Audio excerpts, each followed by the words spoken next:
After 20 years of building together through dust, deadlines, and damn good ideas, Pace and Adam invite you to join them for honest conversations about the home building world. Welcome to Build Connected, where experience meets insight, powered by Diamond Home Restoration. Hey, everybody. Welcome back to another episode of Build Connected. I'm Adam. And I'm Pace. And we're back at it. Episode 50? Episode 49. Thank you. 49. That's funny. That's how old I just turned. I know it doesn't look like it, but that's what happened last week. Thanks for asking. Thanks for saying happy birthday. Appreciate you. Happy birthday. There it is. Just another day, though. Really is. How Oh, old I are mean, you? I would have said happy birthday. I think you were away on vacation. Here we go. Tell the people how old you are.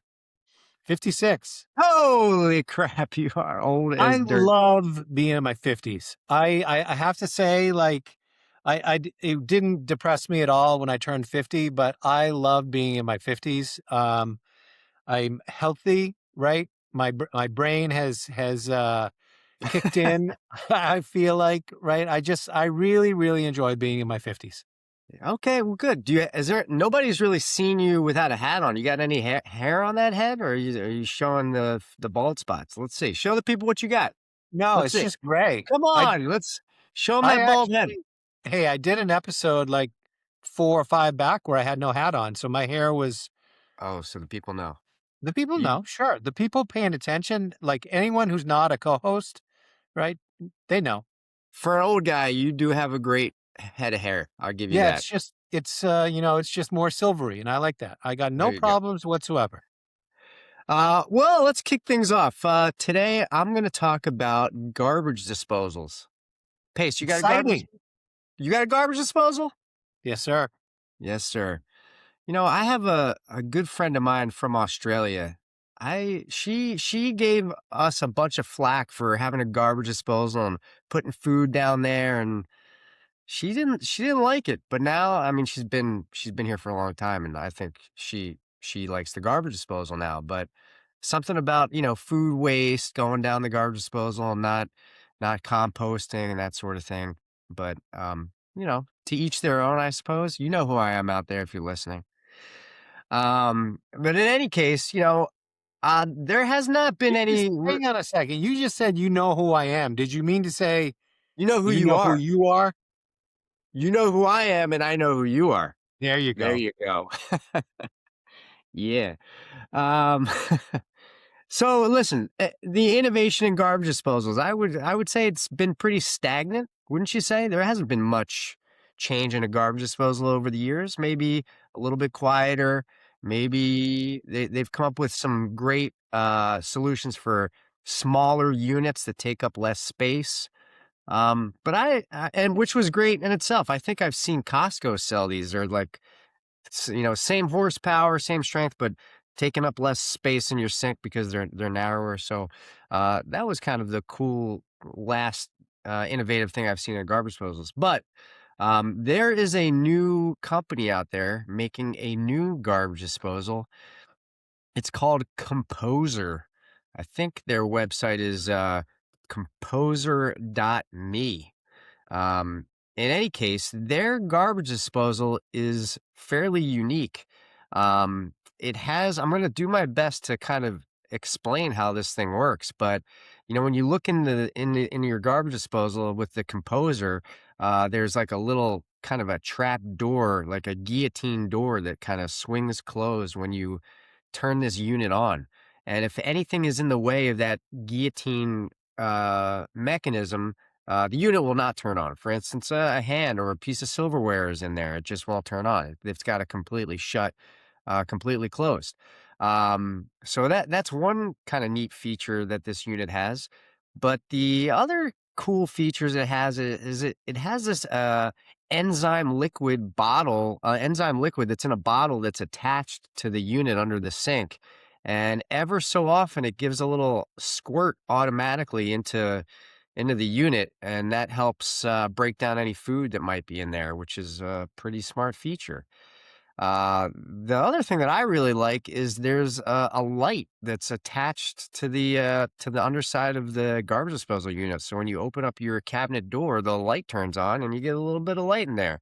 I know, that's not something you care about, Pace. You probably like the enzyme stuff. I think you mentioned, but I think your first reaction was I can get it in colors, so that's what you're yes, focused. yeah. I mean, you want to be able to open up your cabinet door and see a nice green or a nice white. I don't care about the colors. That was a The joke. thing that's interesting as well is the grinding mode happens when that guillotine door you're talking about is closed.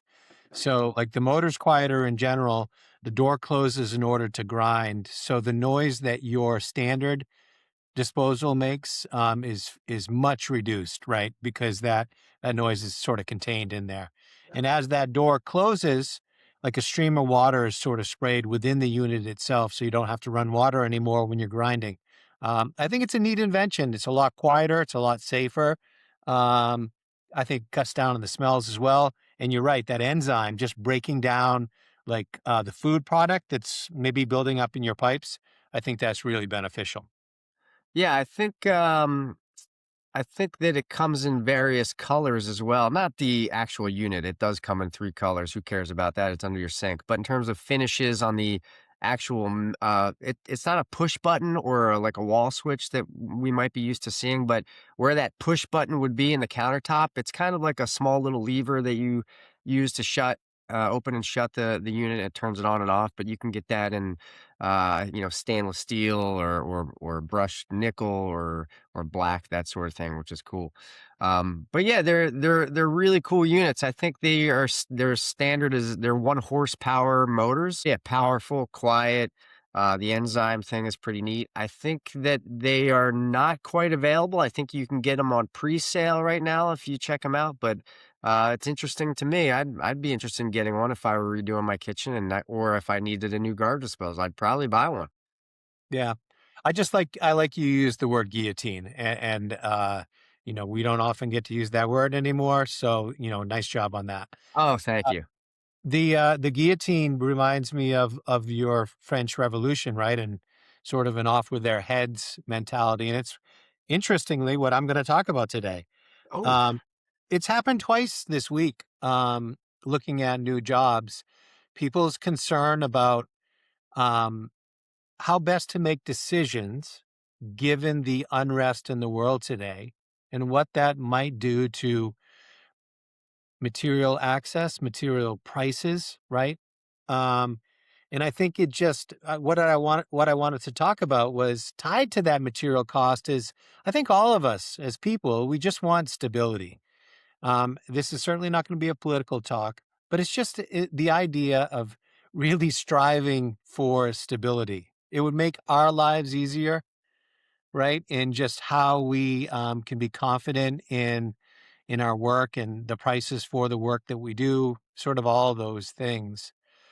But it ties to something we were directly talking about this morning, right? Which is just our material prices today. Um, we've seen another tick up, and I think that for general contractors, it's very important to have some sort of a clause built into your contract that just says, based on global conditions, we reserve the right to adjust our material pricing based on just the conditions in the world. Any thoughts there, Adam? I mean, it's kind of a broad topic, but it's something that we've been kind of pushing against this week. yeah. I mean, we've kind of experienced this over COVID, right? With the delay of shipping and everything that happened during that period of time. So we kind of went through something similar in our thought process with materials. It happened quickly where materials were affected and lead times were affected. And so that I remember having this talk, and I believe we did put a clause in there regarding material costs and that sort of thing. And it depends on you as a contractor, right? You might be a time and material person, so it just is what it is because you're billing based on that specific material cost and your labor cost. But if you do fixed bids, right, you don't want to lock yourself into that material pricing God forbid, something does arise, like a war or a pandemic of sorts, right? And so as a homeowner, it's important that you're aware that if you are doing time and material, that the cost of materials could be fluctuating depending on what's happening in the world. And if it is a fixed bid cost that you're getting from a contractor, you should make a note that or ask the question if the material costs could change depending on circumstances. Yeah. I mean, just the price of oil, right? I mean, everything that we use is on a rail car or a truck, like at some point, right? Like me, just like the travel time of me on the road going job to job, right? Like the price of gas has gone up more than $1 here, right, in California. It has a big impact on our costs just to operate. So pretty much everything that we touch, if you just look at the oil piece of it, is hugely impacted by what's going on in the world today. And it's hard to plan, right? When costs can really spike like this, it's hard to plan when you've got a fixed budget.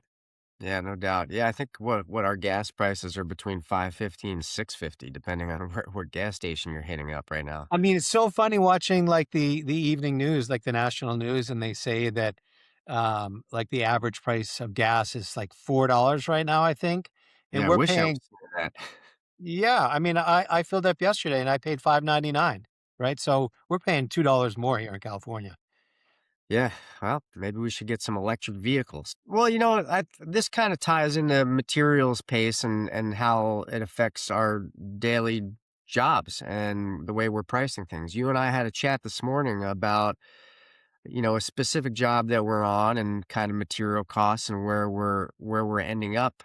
And we try to track our jobs or all do our job costing so that at the end of a project we can kind of see, okay, how much did we make and kind of going through all those things. But our conversation you and I had today was us really having an understanding of material costs because they have been changing frequently over the years. It was pretty funny. I think you just threw out, "Hey, let's just take 3 products and let's see let's just take a stab, you and I, and guess the price." And you and I were dead on, and it made us realize that there's some new techniques that we're utilizing in building today, especially you and I, where there's much more attention to detail happening. And I think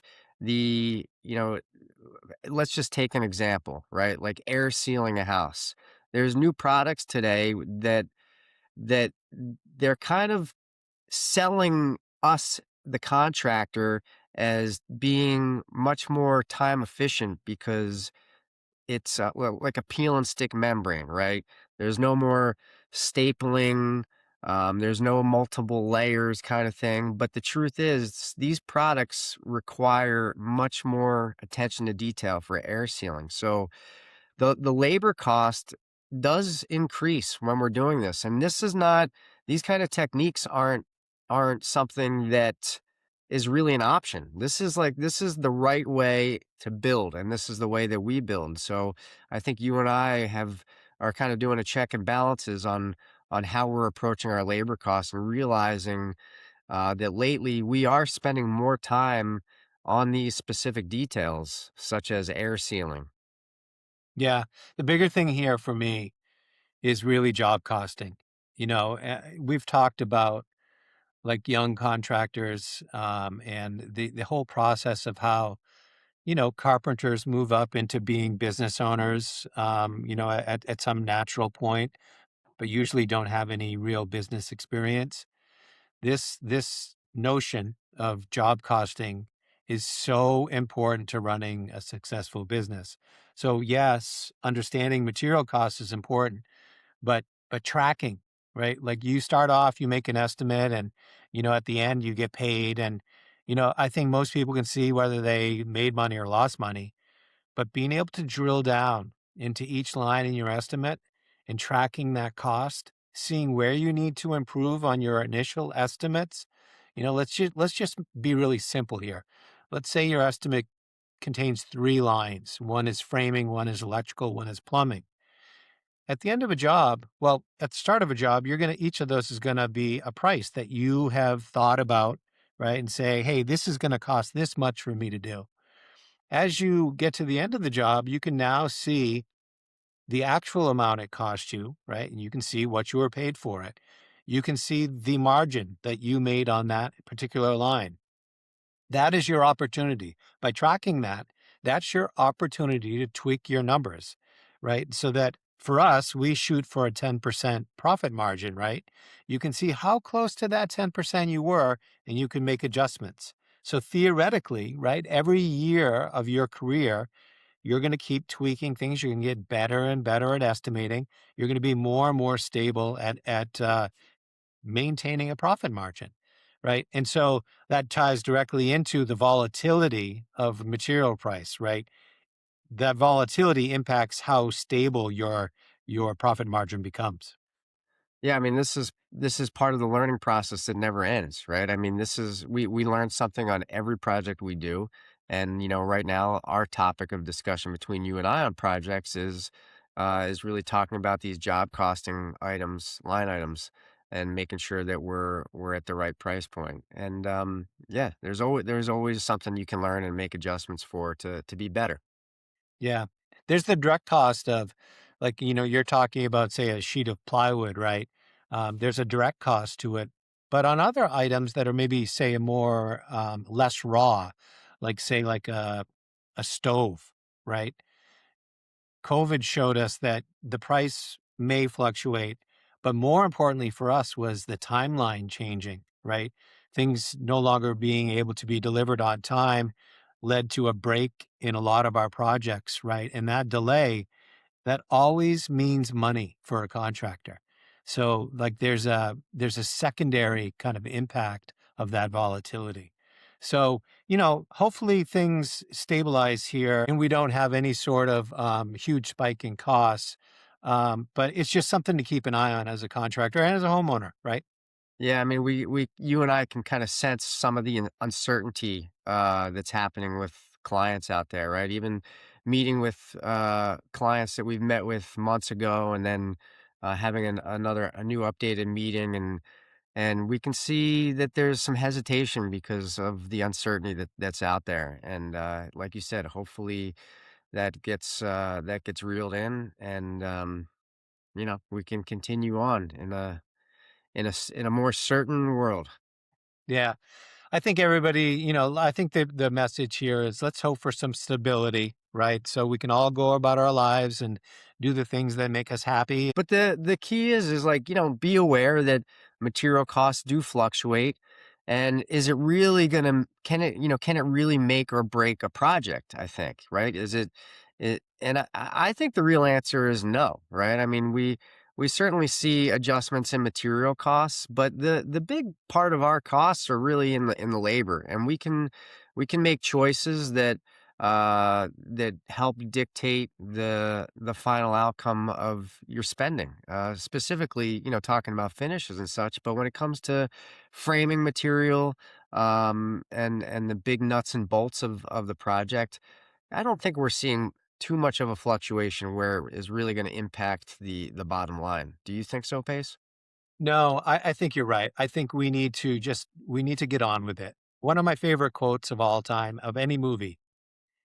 Let's see if you know this movie. Get busy living or get busy dying. Oh man, is that Pulp Fiction? That's Shawshank Redemption. Oh damn.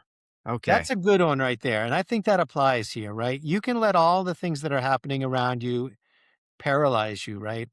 Like just you're incapable of making a decision because of that uncertainty. Or you can just go about living your life. And I think that's always the order of business. Get busy living. There you go. I love it. That's a good quote. Okay. Le Big Mac, I believe, is Pulp Fiction. There you Or go. Royale with cheese. Okay. There there Okay. it is. That's all I got. More more good quotes. Look at the size of the brain on Brent. Is that right? That I don't know that one. Is that Pulp Fiction? Yeah, Pace, thanks for all that silver hair wisdom. Show us. Show the people. Take the hat Negative. off. What do you got? Negative. He's bald under there. We know it.